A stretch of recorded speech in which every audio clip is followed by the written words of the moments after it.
性啊不能大意了。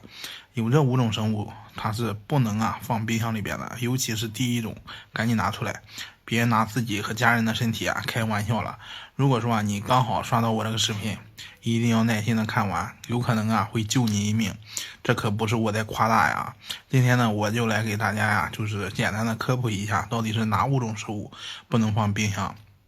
首先第一种就是不能放进冰箱的就是鸡蛋。我敢说咱们有90%的人买回鸡蛋都是把这个鸡蛋就是放进冰箱里边，但是你要知道这个鸡蛋外壳上有很多的细菌，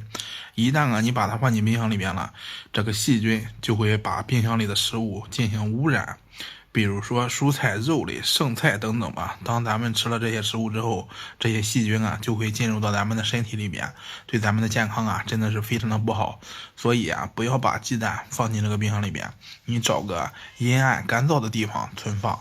也是可以，也可以用那个泡沫箱子装着，是不是？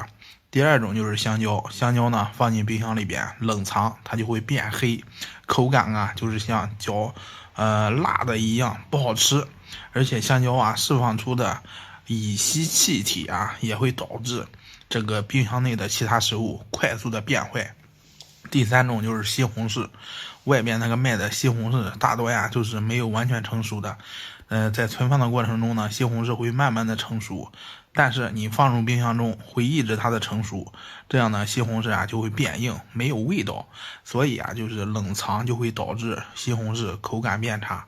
第4种就是蜂蜜了，蜂蜜你放进冰箱里面，它很容易出现结晶现象，虽然说不是变质，但是也会影响到这个口感的均匀。其实蜂蜜的保质期那是非常长的，所以无论就是你把蜂蜜放在哪个地方，只要是常温，那都比放在冰箱里面来回的取要好很多。第5种就是黄瓜、青椒，是不是？黄瓜、青椒你放进这个冰箱里边，反而容易坏得快，因为黄瓜储存的适宜温度它是10度到12度，青椒呢，那个青椒就是7度到8度左右吧，而冰箱里面保鲜室的温度一般都是4到6度左右，所以你放进冰箱储存黄瓜、青椒